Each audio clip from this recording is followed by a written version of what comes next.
Hey everybody, welcome to Board Online, Board Offline. Today we are reviewing Mechs vs Minions. Now we're going to give you 5 reasons you should buy this game and 5 reasons you should not. And this is a full campaign review. Now I say full campaign. Now I have played the beginnings of multiple campaigns.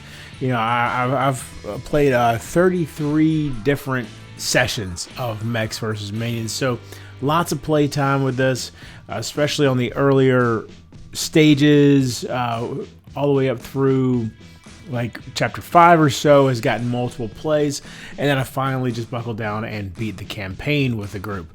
So we're going to get into that real soon. Before I do that, I want to mention our sponsor, Board Game Co. This is a fantastic website where you can buy, sell, and trade games. They have a great selection to choose from. If you're just trying to build out your collection, trying to get more games in there, they probably have exactly what you're looking for. They also will buy games from you. Why sell games to 6 different people, shipping them to 6 different places, where you can ship them all to the same place over at Board Game Co.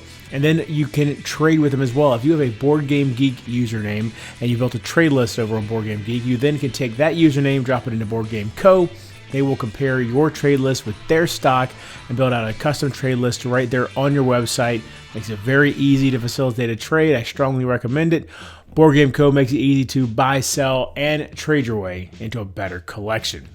I also want to mention our Patreon. We've got a brand new Patreon set up. If you feel like anything that you have seen on our channel, whether it's these 5 reason reviews, our detailed instructional videos that, you know, really take quite a while for us to put together, or our gameplays, anything at all, be sure to go check out our Patreon. See if one of the tiers over there is something that you feel like would be an appropriate amount for you to support the channel with. And yeah, I just go check it out. There's some bonus videos that are going up over there that you can watch only over on the Patreon. Any tier will open that up for you. There's no difference in the tiers over there other than just the monetary amount. I want all of my patrons to have access to the same stuff and just to be able to, you know, donate at whatever level they feel is right for them. All right, so let's jump right into this review. Like I said, 5 reasons you should buy Mechs vs Minions is how we're going to start this review. And of course, this is a game that it's going to cost you $95. You can only buy it directly from the Riot Games website. $95, and it is a very, very high production value. The boards in here are incredibly sturdy, very, very good quality boards. Just the way it looks is fantastic. The art in here, these are the actual player boards, which are, you know, relatively plain. There's, you know, these spend most of their time being covered up, so they don't need to be too fancy. Oh, and by the way, there are going to be spoilers sprinkled throughout this video. Just keep that in mind. This is one that's really just difficult to give you a really good idea about the game without talking about some spoilers throughout, basically, mainly in the form of the unlockables and everything. I'm not going to spoil any of the story. The story is going to remain completely unspoiled throughout this video, so just keep that in mind. So back to the production value, the value you're getting for that $95. So your minions, and of course it's in this vacuum sealed, or this vacuum formed plastic. That's, I don't know if Game Trace actually made these or not, but it's that style of plastic. The minions, or not the minions, the Yordles that you play as are pre-painted, and for what I consider, they are nicely pre-painted. You know, these guys are a lot of fun to look at. They are wacky and cool. This guy especially. Just some really cool stuff going on there as far as the guys that you're playing as. Then with the minions, which there are literally 100 minions in this game. There's 3 different positions that the minions are kind of in throughout all the different miniatures in here. So you have, this guy right here who's kind of just standing there with the axe, this guy who's hiding behind the shield, and this guy who's getting ready to drop the axe on somebody, right? Well, so these guys have a wash on them, so they're not technically painted. They do have a wash, which I guess technically is paint, but they're not, fully painted the way these guys are. But that wash does give them a nice textured look that makes them more than just plain gray plastic in the box. So all of that's great. The other miniature in the game is this guy who you will spend some time fighting. This is the boss minion who steals a mech, and this guy, of course, is just a fantastic looking miniature. Really, really cool looking. Completely pre-painted and everything. And so that's a lot of fun to have him involved as well. The card stock in the game is pretty nice. I mean, it's as good as any other card stock that you're going to run across. All the drawings on here, all the artwork on these cards is really great, really fantastic. Gives you a real sense of action, like stuff's going on. There's nothing about the artwork that is kind of boring at all. It's all really, really great to look at. You've got these metal pieces here, these kind of metal tokens that honestly, you don't use them a whole lot. I mean, technically, I say you don't use them a whole lot. You don't need... I guess they do play a decent role towards the end of the campaign. So, but regardless, they're really, really cool. They're metal, and they're fantastic. These metal gears you do use a lot during the game for tracking purposes. And then you've got the dice. You've got 2 rune dice that are really cool looking. And just have these different runes on here. And then you have some regular D6s. And they're, pretty standard dice. Nothing, particularly special about their production or anything. You've got other random pieces in here that don't need really to talk about. Here's a whole nother layer of minions. All these sealed envelopes, they're sealed when you get them, that have all your missions in them, which is pretty awesome. And inside of those, you're gonna have additional cards, damage cards, and some other little things here and there. And I'm trying to get down. The tiles for the game are all the way at the bottom here. So, and they are one of the best parts about the production as well. Oops, what was that? So on these tiles, you've got all these runes and stuff that usually are where minions spawn. You have these oil slicks that, by the way, I don't know if you can see here, but the oil slicks actually look slick, like they are reflective, which is really neat. On the other side, you're going to have more of a lava style area, and really this is kind of early game, late game is what it ends up being. And, all kinds of just great stuff on here. You only have about 5, is it 5 of these? 5 of these, yeah, 5 tiles. As far as the terrain goes. This enormous deck of programmable actions that you're gonna use to program your yordles as you go along. And I've got several videos of gameplay, so you can watch those if you really want to see how it works. But the idea is that, every turn you're going to stick one of these somewhere on your program line, and you're going to be slowly building up this program throughout the game that you're going to have to execute every turn. But, you got a big old deck of programmable actions. Different stuff in here, the damage cards, that you end up taking damage throughout the game, and you have this giant deck of special powers. Each yordle has a deck of cards about that big that has all these powers. They can use 2 powers per game, basically. You pick them beforehand, and they have a number on the back that tells you how many minions you have to kill. So it's not 12 minions, it's actually 12 times 5 minions that you have to kill in order to activate that power. And there's some really, really cool powers in here, and we'll come back to that. But so the production value, and I spent way more time on production than I meant to, but this game kind of deserves, you really need to understand the production that's in this game to see exactly, it's just such a main draw for the game.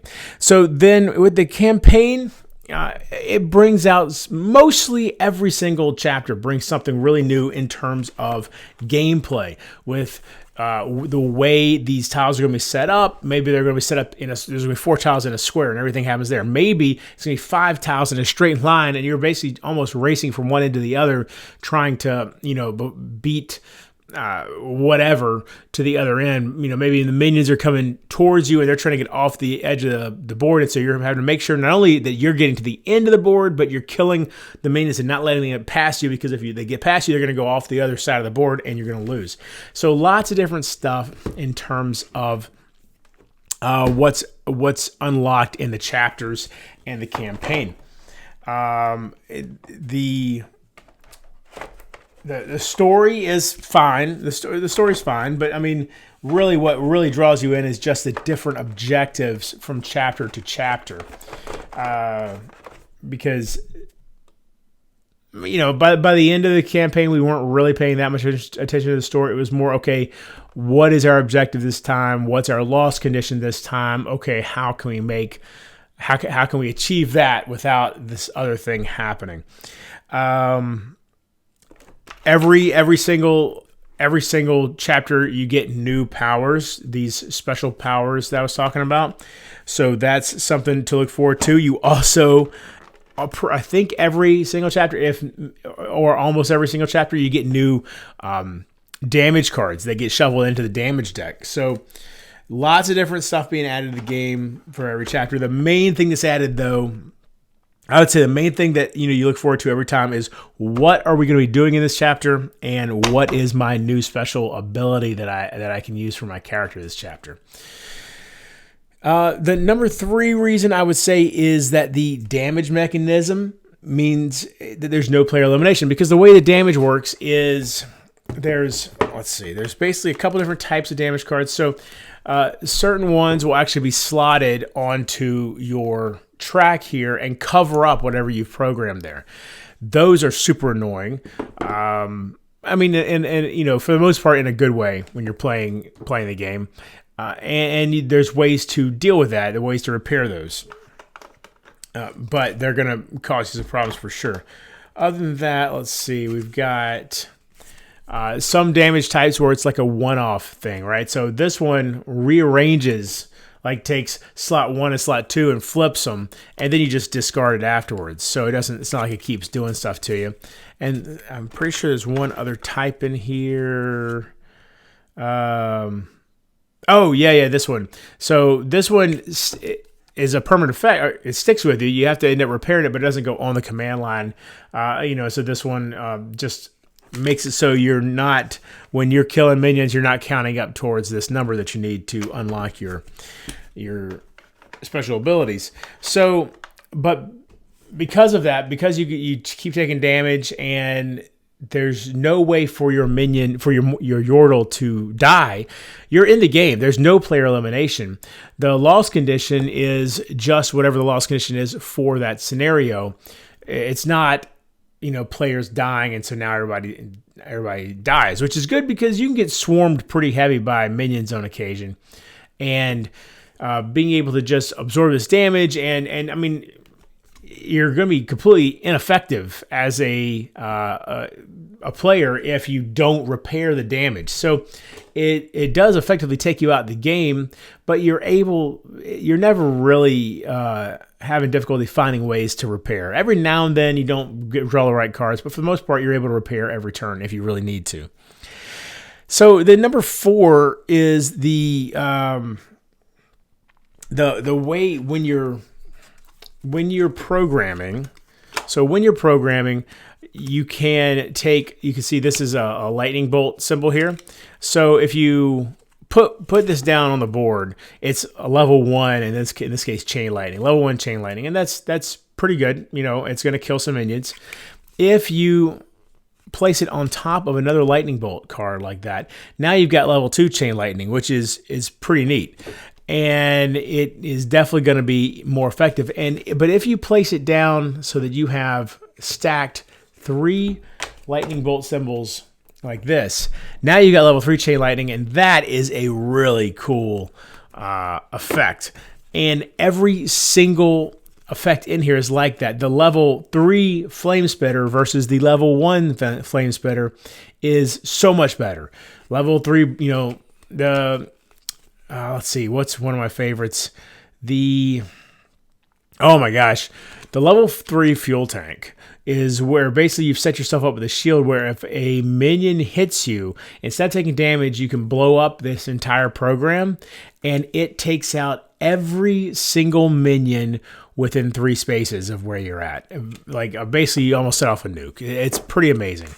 And so being able to consistently make these choices of, do I want to put a new program out, or do I want to level up a program I already have? That's a great choice, a great feeling, and it really, when you get one of those level 3 programs into your command line, it really feels, I mean, almost every single turn it feels fantastic to trigger that and see its effect.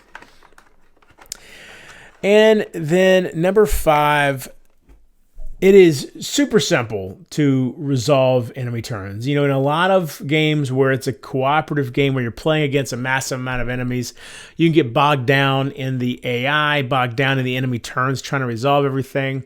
In this game, it's always either all the minions are going to go towards a particular thing.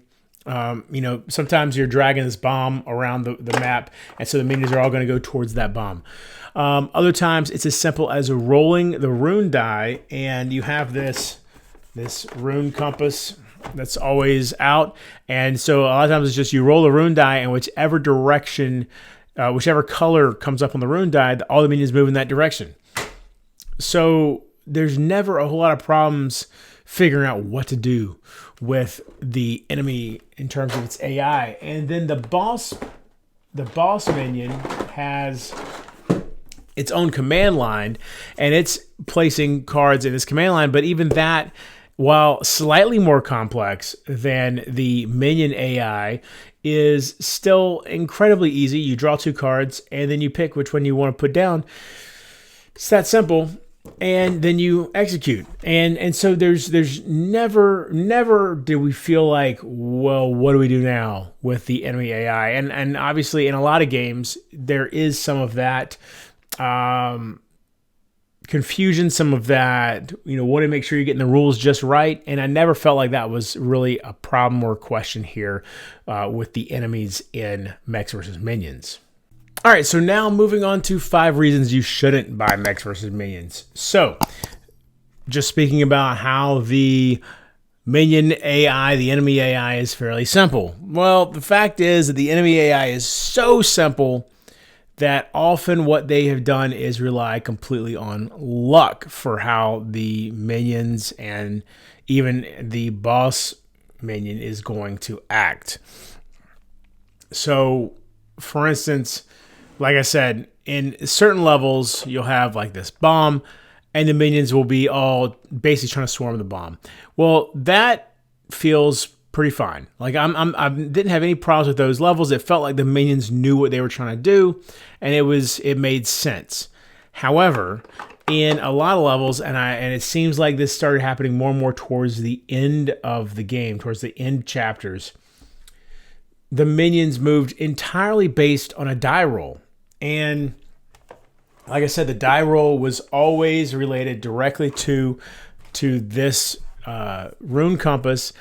And so sometimes, like even if all of my all of the Yordles and my friends that are playing, if we're all in, say, the blue-red section of the map, if the minions end up rolling a yellow-green a yellow or a green rune 3 or 4 turns in a row, then they all just kind of start moving away from us and congregating down away. And yeah, because of the way that they spawn, there's always going to be some near us. But there were several times that we didn't feel like there was that same swarming effect that we felt early in the game. And then other times it felt like no matter what we did, they would always be just on top of us and damaging us, 2 or 3 damage every turn. And 2 or 3 damage in this game is a lot. That's a lot to deal with on your command line. And it felt like you couldn't really plan really well for it because of the fact that it was based entirely on a die roll. So the chapters where the minions move based on die rolls, I liked a lot less than the ones where they had a specific goal they were going for. Because at least with the goal, you knew what was coming. It made sense.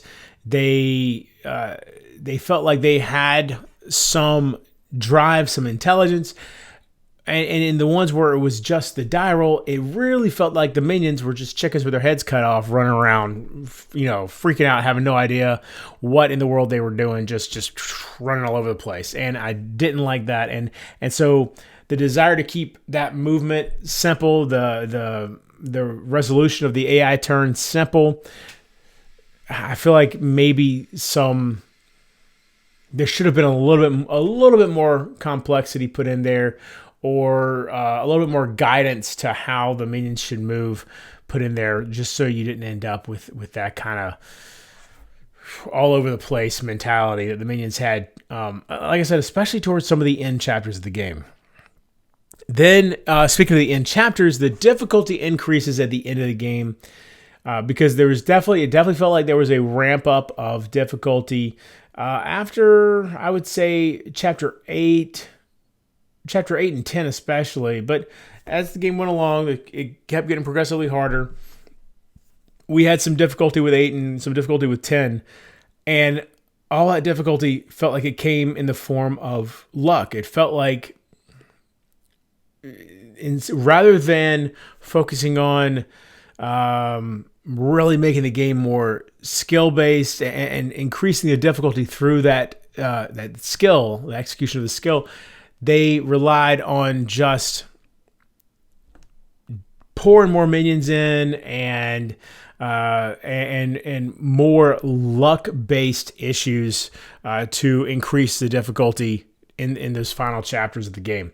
And that didn't feel good, because early on it really felt like whether we won or lost, in chapters, I'd say especially 1 through 5 or 6, chapters 1 through 5 or 6, somewhere in there, really felt like it was skill based. Like if you figured out how to play the game, you could win these chapters.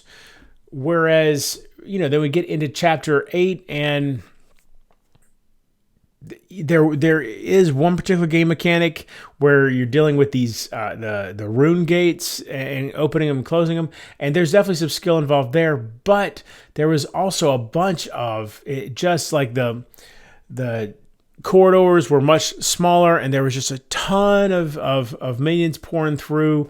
That, like I said, a lot of them were reacting based on the roll of a die. I really feel like it was all 3 of the final chapters. I'd have to go back and look. It just didn't feel good, the last few chapters, and in specific 8 and 10, because we lost both 8 and 10, but it didn't feel like we lost it because we didn't understand, good strategies and good ways to play. It felt like we lost it because it was just kind of like out of our control, and that didn't feel good. And so if there's a lot of luck throughout the entire game for sure, but if cranking up the luck factor in order to increase the difficulty is something that's going to bother you a lot, be careful, especially towards the end of the campaign. Because it's something that bothered me, and I have a pretty high tolerance for luck in games. And so it's something just to be aware of. So the third reason you might not want to buy the game is that 10 chapters, all this unlockable stuff in those 10 chapters, damage cards, special abilities, you know, the different ways the chapters play out.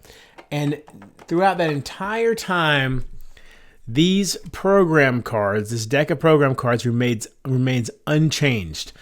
There's no new program cards in the entire game. You start with this deck, and this deck is identical when the game is done. That blew my mind. I could not believe that, you know, after going through this deck, because you go through basically almost the whole deck. I mean, you really go through this deck. But even if you don't go through the deck in the first game, by the time you've played 2, maybe 3 games, you've seen everything there is in here. And it blew my mind that they wouldn't include additional program cards. And there's cool stuff in here, but it's basically for lightning, you have a card that focuses on attack, and you have a card that focuses on movement, and you have a card that focuses on turning. And then for the fire suit, same thing: attack, turning, and movement. So there's 3 different types of lightning cards.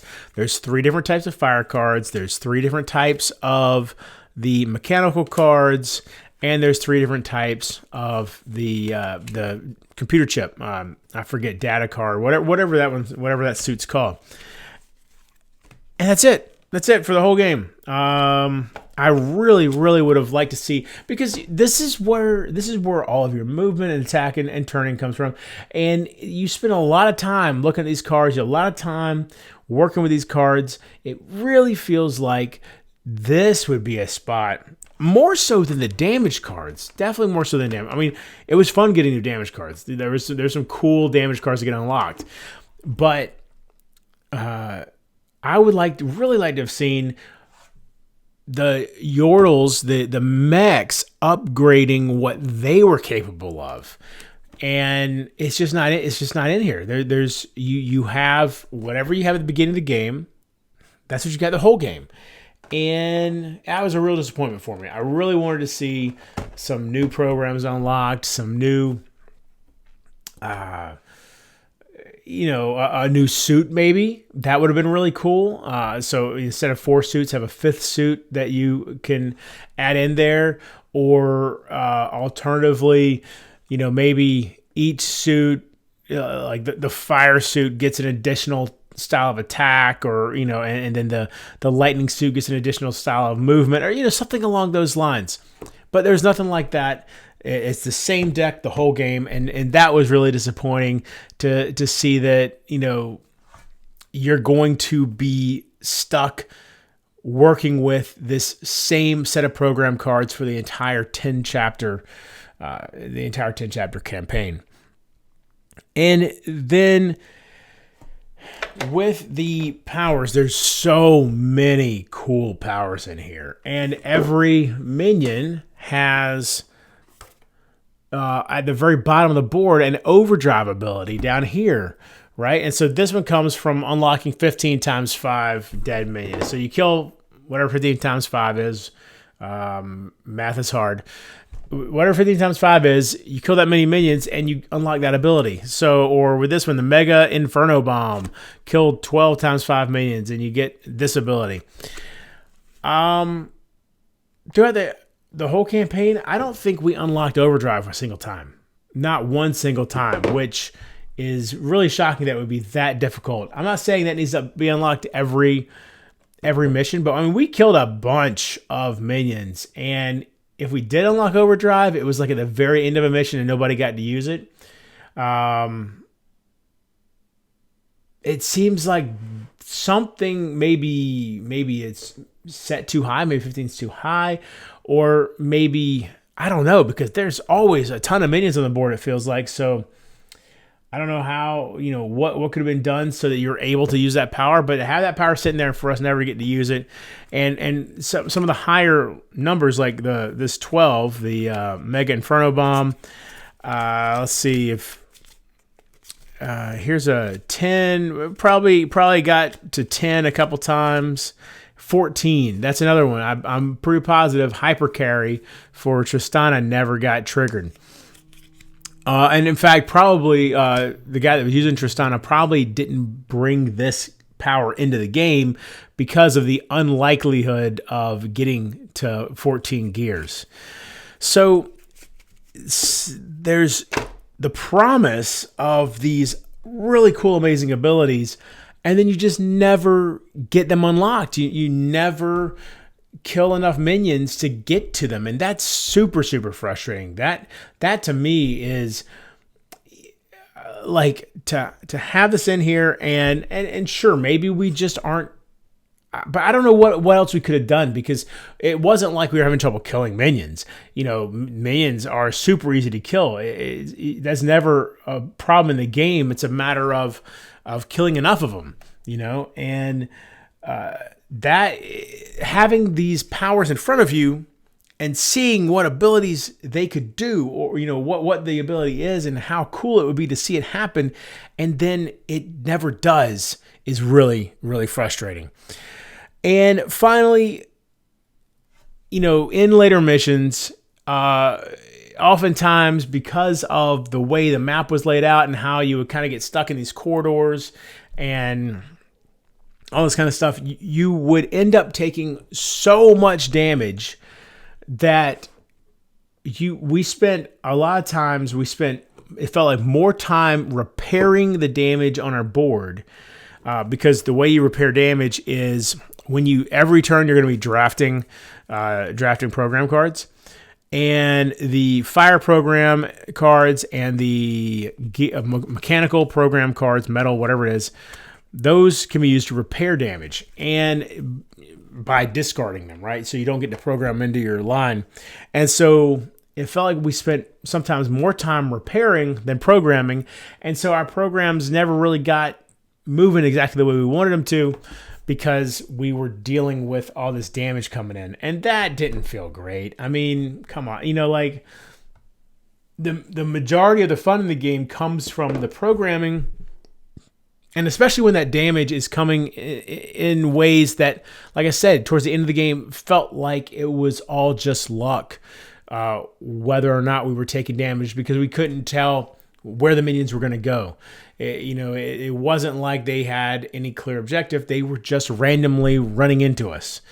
And it just didn't feel good. And having to constantly discard a program to repair damage, because otherwise we're doing something, the damage is making us do something ridiculous that is going to counteract everything we're trying to do. It really got frustrating towards the end. And so if you're going to be the type of person who is going to get frustrated by random damage being assigned to you, that's something you got to watch out for. All that being said, Mechs vs Minions was a fantastic experience. I got frustrated with the last, 3 chapters of the game, particularly 8 and 10. But for the most part, this was a really great experience playing through this. Like I said, I played 33 plays of this game. It's something that I'm not going to get rid of it. I'm going to hold on to this until my younger kids are old enough to want to give it a shot, because I think that they will really, it's a super colorful, super, entertaining game.